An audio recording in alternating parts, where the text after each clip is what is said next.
Hello friends, कैसे हैं आप सब। होपफुली आप सब ठीक होंगे, खैरियत होंगे, फिट एंड फाइन, तंदुरुस्त और तवाना अपनी ज़िंदगी में हैप्पी होंगे। मैं हूं सलमान मलिक, मेरे साथ हैं जी व्यूअर्स, मैं हूं ज़ीशान मलिक। आप देख रहे हैं हमारा YouTube channel reaction with Salman Malik. Zone C vehicle है इंडिया में, हम काफ़ी देख चुके हैं, लेकिन अभी जोन सी है मेड इन इंडियन बसेस इन अफ़गानिस्तान। तो देखते हैं अफ़गानिस्तान में भी इंडिया की कौन कौन सी बसेस हैं। लेकिन वीडियो शुरू से पहले दोस्तों से एक छोटी सी रिक्वेस्ट है। व्यूअर्स, आप देख रहे हैं हमारा YouTube channel reaction with Salman Malik. इस चैनल को सब्सक्राइब कर लें, बेल का आइकन प्रेस कर लें, ताकि हमारे आने वाले तमाम वीडियो आपको मिलते जाएं साथ साथ में, और आप देख सकें सबसे पहले हमारे वीडियो। तो अभी जल्दी से वीडियो देखते हैं, उसके बाद फिर बात करते हैं। Let's go to video.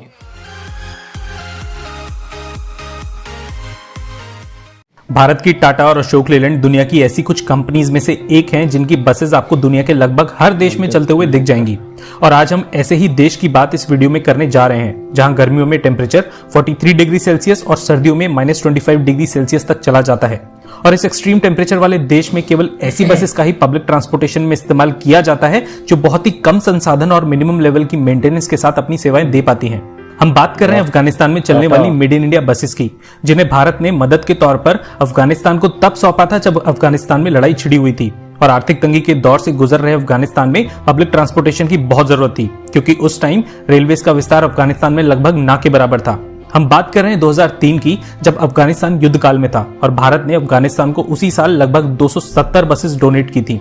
270 buses को कई बैचेस में भारत से एक्सपोर्ट किया गया था और इन बसेस का एक्सपोर्ट सड़क मार्ग से हुआ था। कमाल की बात यह है कि in made in India buses को उस समय पाकिस्तान के रास्ते अफगानिस्तान भेजा जाता था और कई बार पाकिस्तान इन बसेस को क्लियरेंस देने में देरी करता था, जिससे अफगानिस्तान को इन बसेस की डिलीवरी देने में देरी हो जाया करती थी। इन सभी बसेस के कंसाइनमेंट में टाटा और अशोक लेलैंड की बसेस शामिल थी और लगभग 1400 किलोमीटर के सफर के बाद इन बसेस को वाघा बॉर्डर से चल के काबुल तक सड़क से ले जाया जाता था। और ये सुनिश्चित करने के लिए कि ये सभी बसेस अफगानिस्तान की रोड के लिए कंपैटिबल हों, इसलिए इन बसेस का टाटा और अशोक लेलैंड के इंजीनियर्स द्वारा फिटनेस टेस्ट करके ही हैंडओवर किया जाता था। आपको बता दें कि टोटल डोनेटेड 270 बसेस में से अशोक लेलैंड की 75 और टाटा की 195 बसेस थी और इन सभी बसेस में अफगानिस्तान के एक्सट्रीम कोल्ड टेम्परेचर को देखते हुए कोल्ड स्टार्टिंग डिवाइस लगाई गई थी और अशोक लेलैंड की बसेस में fuel efficient H series engine का इस्तेमाल किया गया था।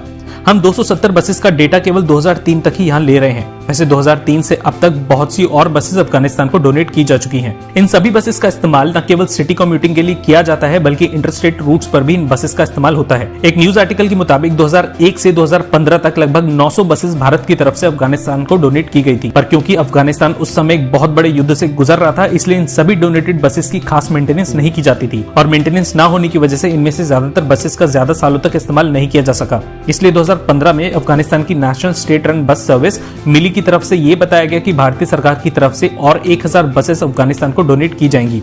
इसके अलावा इन बसेस की मेंटेनेंस के लिए मिली की 3 वर्कशॉप्स को भी भारतीय सरकार द्वारा रेनोवेट किया जाएगा।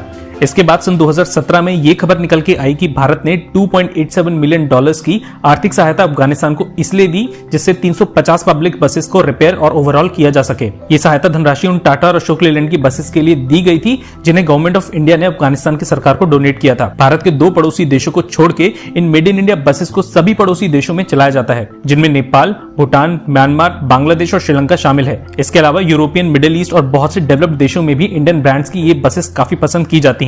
न केवल इन बसेस को घरेलू रूट्स पर चलाया जाता है, बल्कि भारत के अलावा बाहर के कई देश टाटा और अशोक लेलैंड की बसेस का इस्तेमाल फॉरेन रूट्स पर भी करते हैं। मिसाल के तौर पर यूक्रेन से रशिया के बीच चलने वाली बस सर्विस में भी टाटा बसेस का इस्तेमाल किया जाता है। इसके अलावा भारत और पड़ोसी देशों के बीच चलने वाली बसेस भी ज्यादातर टाटा और अशोक लेलैंड की ही होती हैं। ये बात सच है कि जब भी किसी देश के इंफ्रास्ट्रक्चर या आर्मी को मजबूत बनाने की बात आती है, तब टाटा और अशोक लेलैंड जैसी भारत की सबसे ज्यादा भरोसेमंद और पुरानी कंपनीज को ही चुना जाता है, क्योंकि इन कंपनीज के बने हुए व्हीकल्स लगभग सभी वेदर कंडीशंस में ट्राइड और टेस्टेड होते हैं और कोई भी देश इन कंपनीज के बने हुए ट्रक्स और बसेस पे ज्यादा भरोसा करता है, बजाय ऐसे देशों के व्हीकल्स के जो लड़ाई जैसे माहौल में भी अपनी आर्मी तक के लिए भरोसेमंद नहीं होते। वैसे अब केवल टाटा और अशोक लेलैंड ही ऐसी कंपनीज नहीं है जो बाहर के देशों को कमर्शियल व्हीकल्स एक्सपोर्ट कर रही हैं। कुछ और होमग्रोन भारतीय कंपनीज जैसे आइशर और महिंद्रा भी बाहर के कई देशों को भारत से ट्रक्स और बसेस एक्सपोर्ट कर रही हैं। जैसे अफ्रीका के कुछ देशों में आइशर और महिंद्रा के बसेस और ट्रक्स एक्सपोर्ट किए जा रहे हैं और इन देशों में इन कंपनीज ने अपनी रिलायबिलिटी प्रूव भी की है। लाइक के बिना मत जाइएगा अगर आप इस वीडियो को यहाँ तक देख चुके हैं। और अच्छी डिटेल के साथ वीडियो बनाई है, सबसे पहली बात ये। और सेकंड बात ये है कि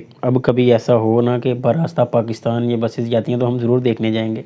हाँ बिल्कुल, अगर हमें इजाजत मिलती है तो थी जो इंडिया ने अफगानिस्तान को की है और अशोक लेलैंड और जो टाटा है ये बिल्कुल बहुत बड़ा ब्रांड है बिल्कुल और बड़ी ही ये कैपिटल किस्म की गाड़ी है। बिल्कुल टाटा की तो काफ़ी मतलब कि पुराना इंडिया में छाया हुआ है। जैसे बसेज हैं हम मूवीज़ में भी देख चुके हैं, अक्सर वो नॉर्थ इंडियन मूवीज़ हैं जिनको नॉर्थ इंडियन बोलते हैं कि साउथ इंडियन बोलते हैं, जो मूवीज़ हैं उसमें भी मैं टाटा की गाड़ियाँ देख चुका हूँ। एक दो पंजाबी मूवीज़ है, बस है उसमें बसेज, वो भी टाटा की देख चुका हूँ।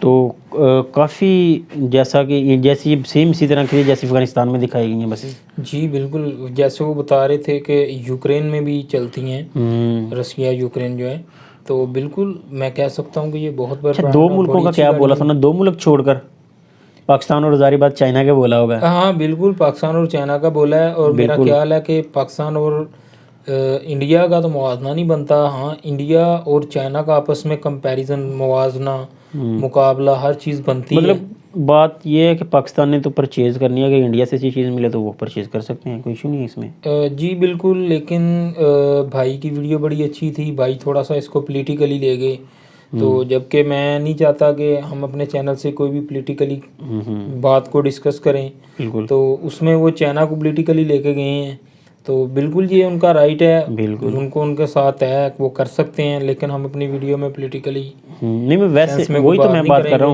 हूँ। हम तो चाइना से भी ले रहे हैं या अदर ले रहे हैं, जैसा कि वो उन्होंने बोला पूरे एशिया में चल रही हैं, सिर्फ दो मुल्क छोड़कर, पाकिस्तान और चाइना। जी बिल्कुल, जैसे चाइना के लोगों से इंडियन लोग नफ़रत करते हैं और गुस्सा करते हैं, ऐसे ये यकीनन चाइना वाले भी उनसे करते होंगे। तो जहाँ पे आपकी लफ्ज़ी या जैसी भी जंगबाजी होगी, वहाँ पे मोहब्बत कम और नफ़रतें ज़्यादा होंगी। बिल्कुल तो इसीलिए हम चाहते हैं कि हम, अक्सर लोग कहते हैं कि आप इंडिया ही की वीडियो पे क्यों कंपैरिजन करते हैं, तो बिल्कुल ये हम पॉजिटिव सेंस में जो है, पॉजिटिव बिल्कुल सोचते हैं, पॉजिटिव सेंस में एक दूसरे के साथ प्यार को बढ़ाना चाहते हैं। बिल्कुल तो ऐसे ही जैसे आप लोग जो हैं वो चाइना को पसंद नहीं करते, ठीक है, तो क्योंकि वो भी आपको नहीं करते, तो ये लड़ाई बढ़ती है। जब बिल्कुल तक अमन का, प्यार का पैगाम नहीं जाएगा, ये लोगों के दिलों में जो चाहते नहीं बढ़ेंगी।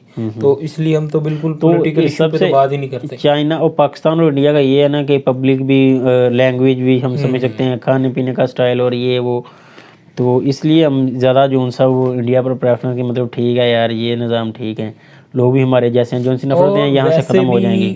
जंग किसी भी मसले का हल नहीं है। नहीं भाई, हम इस तरफ आते ही नहीं, हम टॉपिक कोई जंग चेंज करते से हैं। कभी भी जो है वो कोई बादशाह सलामत या कोई जो ऑर्डिनेंस करने वाले बंदे होते हैं, तो भाई नहीं, ये ऐसा होएगा ही ना, ना बात ये है ना कि अगर सियासतदान ये बातें ना करें, फिर अभी पॉलिटिकल काम शुरू हो जाए, तो उनकी सियासत कैसे चमकेगी?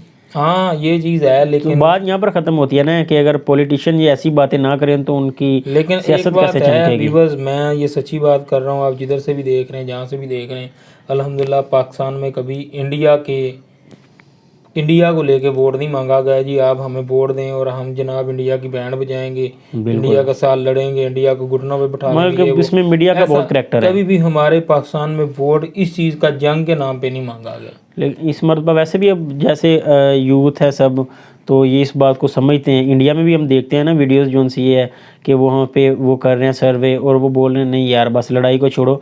सबसे बड़ी बात ये आप कर रहे हैं कि हम तरक्की में देखते हैं किसको, सारी बात है जो बंदा तरक्की करेगा वो आ गया। अब जंग का कौन सा दौर है, यहाँ पे शोरूम बने, इंडियन बाइक्स आए, तो कंपटीशन बढ़ेगा ना, इंडियन बसेस आए, ट्रकीज आए, बिल्कुल तो हम तो खुद ये चीज़ चाहते हैं कि ठीक है चलो जब तक हमारे अपने नई फर्म्स लगती हम इंडिया से जनरेट कर लें, इंडिया इधर आ जाए काम करने के लिए, इंडियन इंडस्ट्री इधर आ जाए काम करने के लिए। कंपटीशन होगा तो ये इंडियन लगाना चाहते तो इंडिया के साथ मुज़ाकरात ऐसे बिल्कुल यही बात हम कर रहे हैं। इंडिया की गाड़ियां जो हैं वो लोएस्ट प्राइस जो है मार्केट की उनमें उधर के सेल हो रही, वही प्राइस में इधर आ जाए। ये जैसे भाई ने वीडियो बनाई कि एशिया में 2 मुल्क हैं, वो उसमें एक रह जाए बस, फिर बाद में बल्कि पाकिस्तान भी कैटेगरी में आ जाए। और मेरा ख्याल है चाइना कभी भी इंडिया से गाड़ियां नहीं परचेज करेगा, उनकी मैन्युफैक्चरिंग जो है वो भी ऑटो की वो बहुत ज़्यादा है, बिल्कुल वो इंडिया से भी कहीं ज़्यादा है। लेकिन इंडिया भी अब आ रहा है ना ऊपर, ये तो अभी आने वाले वक्तों में पता चलेगा ना, बल्कि आ गया है ना क्या, मतलब ऐसा हम चाइना के साथ देख रहे हैं तो चाइना को दो यार, अब छोड़ो यहाँ पर भी चाइना चाइना चाइना छोड़ो यहाँ। सो कैसी लगी आपको वीडियो अपने कमेंट सेक्शन में ज़रूर बताना है। तो जाने से पहले चैनल को सब्सक्राइब कर दें ताकि आने वाली तमाम वीडियो आपको बिला ताख़ीर पहुँचती रहें। अभी हमें इजाज़त दें, अपना ख्याल रखें, टेक केयर एंड अल्लाह हाफ़िज़।